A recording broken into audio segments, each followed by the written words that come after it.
പഹൽഗാം ഭീകരാക്രമണത്തിന് പിന്നാലെ ഇന്ത്യയും പാകിസ്ഥാനും തമ്മിലുള്ള നയതന്ത്ര പ്രശ്നങ്ങളും അതിർത്തിയിലെ സംഘർഷങ്ങളും പെരുകുന്നതിനിടയിൽ പാകിസ്ഥാൻ സൈനിക മേധാവിയും കുടുംബവും രാജ്യം വിട്ടു എന്ന വാർത്തയാണ് പുറത്തുവരുന്നത്.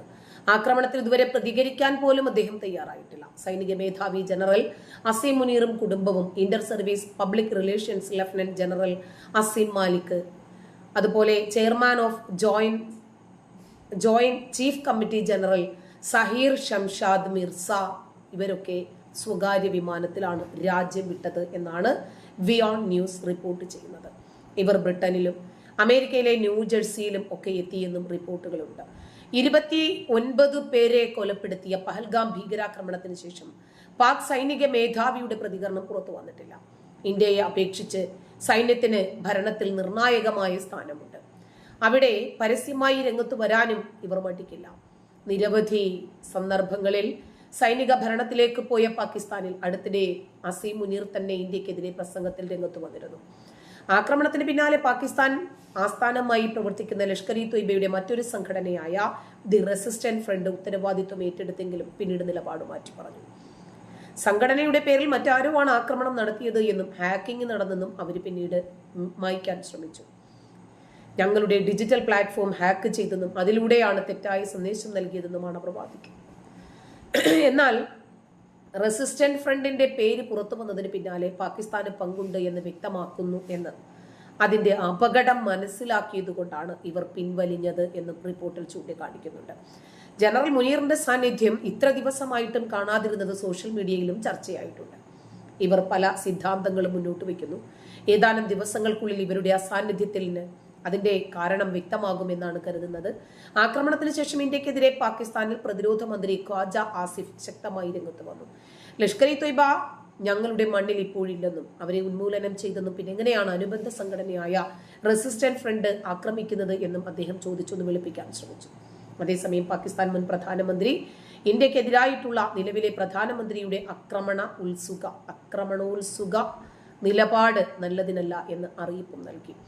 അതാണ് വാർത്തകളിൽ നിറഞ്ഞു നിൽക്കുന്നത്. ഷഹബാസ് ഷെരീഫിന്റെ നേതൃത്വത്തിലുള്ള സർക്കാരിന് നയതന്ത്രപരമായ സമീപനമാകും ഉചിതം എന്നും രണ്ട് ആണവ രാജ്യങ്ങൾ തമ്മിലുള്ള സംഘർഷം നല്ലതിനല്ലെന്നും അദ്ദേഹം പറഞ്ഞു. ഇന്ത്യയിൽ മുഴുവനുമുള്ള പ്രശ്നങ്ങൾ ചർച്ച ചെയ്യാനുള്ള നാഷണൽ സെക്യൂരിറ്റി മീറ്റിംഗിന് ശേഷം മുൻ പ്രധാനമന്ത്രി നവാസ് ഷെരീഫിനെ വിളിച്ചപ്പോഴാണ് ഈ ഉപദേശം നൽകിയത് എന്നാണ് റിപ്പോർട്ട്. പാകിസ്ഥാനി വെബ്സൈറ്റായ ദി എക്സ്പ്രസ് ട്രൈബ്യൂണും ഷെരീഫിന്റെ അടുത്ത വൃത്തങ്ങളെക്കുറിച്ച് ഉദ്ധരിച്ച് ഇക്കാര്യം തന്നെ റിപ്പോർട്ട് ചെയ്തിട്ടുണ്ട്. അതുപോലെ ജദി ഉംറയിലുള്ള രണ്ടുപേരുടെയും കുടുംബ വീട്ടിൽ വെച്ച് കൂടിക്കാഴ്ച നടത്തിയെന്നും റിപ്പോർട്ടുകൾ പുറത്തു വരും. സൈനിക മേധാവിയൊക്കെ നാട് വിട്ടു എന്ന് കേട്ടാ പിന്നെ പറയാനുണ്ടോ? പാകിസ്ഥാൻ വളരെയധികം ഭയന്നിരിക്കുന്നു എന്നൊരു ഉത്തമ ഉദാഹരണമാണ്. കാരണം വേറെ നമ്മൾ യുദ്ധം വരുമ്പോഴാണ് പാകിസ്ഥാന്റെ പ്രതിരോധ മന്ത്രി, പാകിസ്ഥാന്റെ കരസേനാ മേധാവിയൊക്കെ മുന്നിൽ നിൽക്കേണ്ട ഒരു സമയം എന്ന് പറയുന്നത്. പ്രത്യേകിച്ച് പാകിസ്ഥാന്റെ പ്രധാനമന്ത്രിയായിട്ടുള്ള ഷഹബാസ് ഷെരീഫ്. പക്ഷേ ഇപ്പോൾ വരുന്ന റിപ്പോർട്ടുകൾ അനുസരിച്ച് ഷഹബാസ് ഷെരീഫ് ഹോസ്പിറ്റലൈസ്ഡ് ആയി എന്നാണ് നമുക്ക് മനസ്സിലാക്കാൻ സാധിക്കുന്നത്. ഷഹബാസ് ഷെരീഫിന് അനങ്ങാൻ സാധിക്കുന്നില്ല എന്നാണ് ഇപ്പോൾ ഇസ്ലാമാബാദ് റിപ്പോർട്ട് ചെയ്തിരിക്കുന്നത്. അതിന്റെ പത്രക്കുറിപ്പ്, അതിന്റെ വാർത്താക്കുറിപ്പ് പുറത്തു വന്നിട്ടുണ്ട്. Date 27/2025 confidential hospitalisation of the honourable prime minister CMH Rawalpindi. It is hereby informed in point confidence that the Honorable Prime Minister of the Islamic Republic of Pakistan was admitted to combined military hospital Rawalpindi on April 27, 2025 for medical evaluation and treatment related to case of hemorrhoids എന്നാണ് പറയുന്നത്. പുള്ളിക്കാരൻ haemorrhoid ആണ്, അതുകൊണ്ടാണ് പുള്ളിക്കാരൻ special കെയറിന് വേണ്ടി അവിടെ admit ആയിരിക്കുന്നത് എന്ന് പാകിസ്ഥാൻ തന്നെ ഒഫീഷ്യലായിട്ട് ഇപ്പോൾ പറയുന്ന രേഖ ഇപ്പോൾ പുറത്തു വന്നിട്ടുണ്ട്. രണ്ടാമതൊരു പ്രധാനപ്പെട്ട കാര്യം എന്ന് പറയുന്നത് പാകിസ്ഥാൻ പട്ടാളത്തിൽ അരാജകത്വവും പ്രതിസന്ധി വർദ്ധിച്ചിരിക്കുന്നു എന്നുള്ളതാണ്. പാകിസ്ഥാനിൽ ഇപ്പോൾ ഒരു കത്ത് പുറത്തു വന്നിട്ടുണ്ട്. ലഫ്റ്റനന്റ് കമാൻഡർ കരസേനാ മേധാവിയായിട്ടുള്ള അസീം മുനീറിനെ അയച്ച കത്താണ് ഇപ്പോൾ പുറത്തു വന്നിരിക്കുന്നത്. സൈനികരുടെ വീര്യം ചോർന്നു പോകുന്നു, സൈനികർ ഭയപ്പെട്ടിരിക്കുന്നു. അതുകൊണ്ട് തന്നെ പാകിസ്ഥാൻ സൈന്യത്തിൽ വലിയ രീതിയിലുള്ള രാജി നടക്കുന്നു എന്നുള്ള റിപ്പോർട്ടുകളാണ് പുറത്തുവരുന്നത്. എല്ലാ മാധ്യമങ്ങളും എക്കണോമിക് ടൈംസുള്ള എല്ലാ മാധ്യമങ്ങളും റിപ്പോർട്ട് ചെയ്തിട്ടുണ്ട്. പാകിസ്ഥാനിൽ നിന്ന് ഇന്നലെ നമ്മൾ ന്യൂസ് ഇന്ത്യ മലയാളം റിപ്പോർട്ട് ചെയ്തതനുസരിച്ച് 250 പാകിസ്ഥാൻ സൈനിക ഉദ്യോഗസ്ഥർ രാജിവെച്ചു എന്നുള്ളതാണ് നമുക്ക് മനസ്സിലാക്കാൻ സാധിക്കുന്നത്. പലത്തിന് 1500 പട്ടാളക്കാർ സൈനികർ രാജിവെച്ചു എന്നാണ് പറയുന്നത്. പക്ഷേ ഇന്നായപ്പോഴേക്കും 4500 സൈനികരായിട്ട് ഉയർന്നിട്ടുണ്ട്. പാകിസ്ഥാൻ പട്ടാളത്തിൽ നിന്ന് രാജിവെച്ചു പോകുന്ന സൈനികർ 250 ഓഫീസർമാർ രാജിവെച്ചു. ഇതിനിടയിൽ വരുന്ന വേറൊരു പ്രധാനപ്പെട്ട റിപ്പോർട്ട് അസീം മുനീറിനെ ഇപ്പോൾ അസീം മുനീർ ചിത്രത്തിലില്ല എന്നുള്ളതാണ്. പുള്ളിക്കാരൻ പാകിസ്ഥാനിൽ തന്നെ ഉണ്ടോ എന്നുള്ള അഭ്യൂഹങ്ങളാണ് ഇപ്പോൾ പാകിസ്ഥാനി മാധ്യമങ്ങൾ ചോദിക്കുന്നത്. നിങ്ങൾ പാകിസ്ഥാനിലുണ്ടോ? കാരണം അസീം മുനീർ ഈ യുദ്ധം ഉണ്ടാകും അല്ലെങ്കിൽ ഒരു തിരിച്ചടി ഉണ്ടാകുമെന്ന ഒരു വാർത്ത വന്നപ്പോൾ തന്നെ പുള്ളിക്കാരന്റെ കുടുംബത്തെ സേഫ് ആക്കാനായിട്ട് അവരെ നാട് കടത്തി എന്നുള്ള റിപ്പോർട്ട് നേരത്തെ പുറത്തു വന്നിരുന്നു. ഒരു പൂർണ്ണ തോതിലുള്ള പ്രത്യാക്രമണത്തിന്റെ സാധ്യതയെക്കുറിച്ച് ആശങ്കാകുലരായിട്ടുള്ള നിരവധി സൈനികരും ഓഫീസർമാരുമാണ് ഇപ്പോൾ സ്ഥാനങ്ങൾ ഉപേക്ഷിക്കാൻ തീരുമാനിച്ചിരിക്കുന്നത് എന്നാണ് ഇപ്പോൾ ദേശീയ മാധ്യമങ്ങൾക്ക് റിപ്പോർട്ട് ചെയ്യുന്നത്. ഇതിന്റെ കൂടെ നമ്മൾ ചേർത്ത് വായിക്കേണ്ട മറ്റൊരു പ്രധാനപ്പെട്ട വാർത്ത എന്ന് പറയുന്നത് പാക് പ്രതിരോധ മന്ത്രിയുടെ ഭയമാണ്. പാക് പ്രതിരോധ മന്ത്രി രാജിവെക്കാനുള്ള ഒരു സാഹചര്യമാണ് നിലവിൽ ഉണ്ടായിരിക്കുന്നത് എന്നാണ് അറിയാൻ സാധിച്ചത്. നമ്മൾ ന്യൂസ് ഇന്ത്യ മലയാളത്തിൽ രാജിവെച്ചു എന്ന് പറയുന്ന വാർത്തയാണ് കൊടുത്തിരുന്നത്. കാരണം അദ്ദേഹം രാജിവെച്ചു എന്ന വാർത്തകൾ സ്ഥിരീകരിക്കാത്ത വാർത്തകൾ പാക് മാധ്യമങ്ങളിലും നമ്മുടെ ദേശീയ മാധ്യമങ്ങളും പബ്ലിക് ടി വി അടക്കം പുറത്തുവിട്ടിരുന്നു. അദ്ദേഹം രാജിവെച്ചു എന്നുള്ള വാർത്തകൾ പിന്നീട് പാകിസ്ഥാൻ അത് ഔദ്യോഗികമായിട്ട് സ്ഥിരീകരിക്കാത്തത് നമ്മൾ ന്യൂസ് ഇന്ത്യ മലയാളത്തിൽ നമ്മുടെ വാർത്ത തിരുത്തുകയായിരുന്നു. അദ്ദേഹം രാജിവെച്ചിട്ടില്ല, പക്ഷേ ഉടനെ തന്നെ രാജിവെക്കാനുള്ള സാധ്യത ഏറുന്നു എന്നാണ് പറയുന്നത്. കാരണം ഇന്നലെ രാത്രി പാക് പ്രധാനമന്ത്രി ഖ്വാജ ആസിഫ് പറഞ്ഞത് ഒരു പ്രധാനപ്പെട്ട കാര്യം, യുദ്ധം ആസന്നമായിരിക്കുന്നു എന്നാണ് പാക് പ്രതിരോധ മന്ത്രി പറഞ്ഞിരിക്കുന്നത്. പക്ഷേ യുദ്ധം ആസന്നമായിരിക്കുന്നു എന്ന് പാക് പ്രതിരോധ മന്ത്രി പറഞ്ഞ അദ്ദേഹത്തിന്റെ വാക്കുകൾ ഉടനെ തന്നെ വൈറലായി. റോയിട്ടേഴ്സ് അടക്കം അത് വലിയ രീതിയിലുള്ള വാർത്തയാക്കി. ഉടനെ തന്നെ ഇയാളുടെ വാർത്ത തിരുത്തി എന്ന് പറഞ്ഞാൽ ഞാൻ അങ്ങനെയല്ല പറഞ്ഞത് എന്നുള്ള രീതിയിൽ ഒരു ഭയപ്പാടിന്റെ ശബ്ദത്തോടുകൂടി അത് തിരുത്തിയുള്ള റിപ്പോർട്ടുകളും ഇന്നലെ തന്നെ പുറത്തു വരുന്ന കാഴ്ച നമ്മൾ കണ്ടതാണ്. പോരാത്തത് ഇയാൾ നിരന്തരം ഇയാളുടെ വാർത്തകൾ തിരുത്തിക്കൊണ്ടിരിക്കുന്നു എന്നാണ് നമുക്ക് മനസ്സിലാക്കാൻ സാധിക്കുന്നത്. സത്യമാണ്. കാരണം പുള്ളി ഇപ്പൊ പറയുന്നതല്ല നാളെ പറയുന്നത്. ഇയാൾ തന്നെ സംബന്ധിച്ചാണ് ഭീകരവാദത്തെ ഞങ്ങൾ വളർത്തുന്നുണ്ട്, ഭീകരവാദത്തെ ഞങ്ങൾ വളർത്തുന്നതിന്റെ പ്രധാനപ്പെട്ട കാരണം അമേരിക്കയ്ക്ക് വേണ്ടിയാണ് എന്നൊക്കെ പുള്ളിക്കാരൻ തന്നെ പറയുന്നു. അതിനുശേഷം ഞാൻ അങ്ങനെ പറഞ്ഞിട്ടില്ല എന്ന് പറഞ്ഞ് പിന്നീട് ഇയാൾ തിരുത്തുന്ന ഒരു കാഴ്ചയാണ് കണ്ടത്. എന്തായാലും ഇന്ത്യക്ക് വലിയൊരു തെളിവായി മാറിയിരിക്കുന്നു. ഭീകരവാദത്തെ തങ്ങൾ വളർത്തുന്നു പാകിസ്ഥാൻ ഡോക്ടർ. ഇന്ത്യ അത് കഴിഞ്ഞ ദിവസം UN പറഞ്ഞിട്ടുണ്ട്. Pakistan on defence minister confessed state sponsored terrorism എന്ന് UN ഉന്നയിച്ചിട്ടുണ്ട്. അതുകൊണ്ട് UN ഇന്ത്യയുടെ തിരിച്ചടി തടയാനുള്ള ഒരു ആ ഒരു സാധ്യത ഇല്ല എന്നുള്ളതാണ് നമുക്ക് മനസ്സിലാക്കാൻ സാധിക്കുന്നത്. എല്ലാം കൂടെ ചേർത്ത് വായിക്കുമ്പോൾ ഇന്ത്യക്ക് സമ്പൂർണ്ണമായിട്ടും അനുകൂലമായിട്ടുള്ള സാഹചര്യമാണ് നിലവിലുള്ളത്. കാരണം പാകിസ്ഥാൻ വരാൻ ഓടുകയാണ്. ഇന്ത്യക്ക് സമ്പൂർണ്ണമായിട്ട് തിരിച്ചടിക്ക് ഒരുങ്ങി നിൽക്കുന്ന നമ്മുടെ രാജ്യത്തിന് അനുകൂലമായിട്ടുള്ള സാഹചര്യം തിരിച്ചടി ഇതുവരെ ഉണ്ടായിട്ടില്ല. ഇപ്പൊ തന്നെ വലിയ രീതിയിൽ നമ്മുടെ ആഭ്യന്തര ശത്രുക്കൾ രാജ്യത്തിനകത്തുള്ള പറഞ്ഞു തുടങ്ങിയിട്ടുണ്ട്. എന്തുകൊണ്ട് മോദി തിരിച്ചടി നടത്തുന്നില്ല എന്നുള്ള വലിയ രീതിയിലുള്ള ബഹളങ്ങൾ ഇവർ തുടങ്ങിയിട്ടുണ്ട്.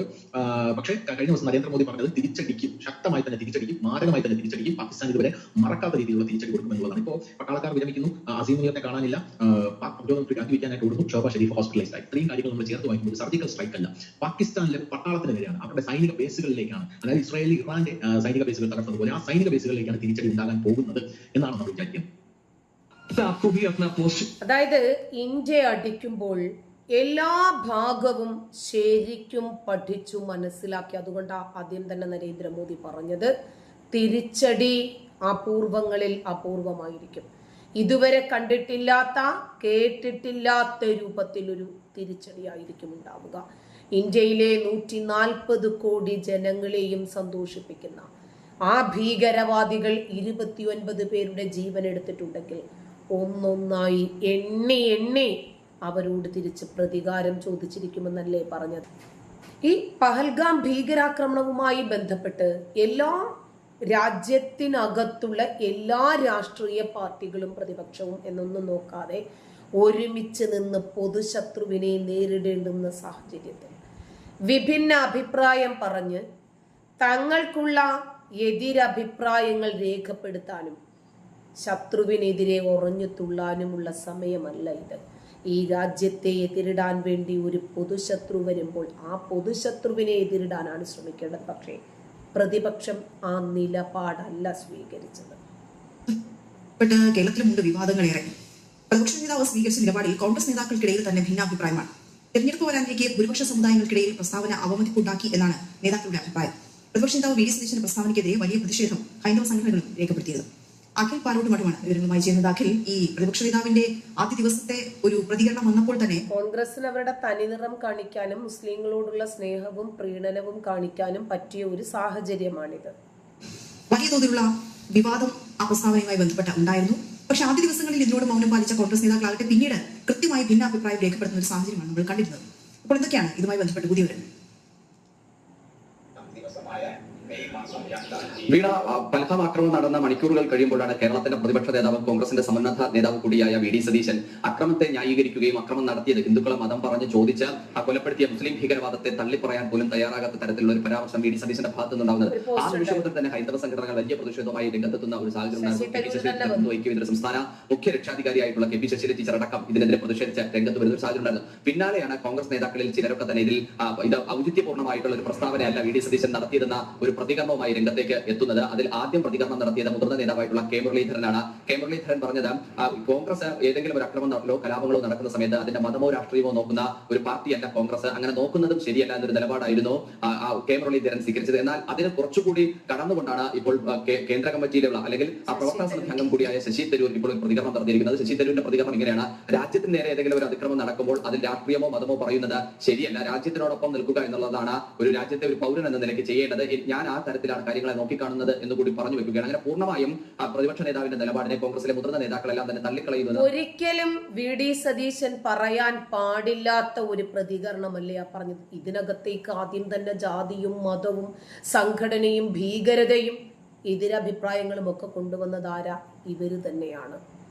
എന്നിട്ട് ഈ അക്രമത്തിന് മതമില്ല എന്ന് കൂടി പറഞ്ഞപ്പോൾ ഈ ഭീകരതയുടെ മതം, ഈ ആക്രമണത്തിൽ മതമുണ്ട് എന്ന് നമുക്ക് തുറന്നു പറയേണ്ടി വന്നത് നിങ്ങൾ ഇല്ല എന്ന് പറഞ്ഞത് കൊണ്ട് മാത്രമാണ്.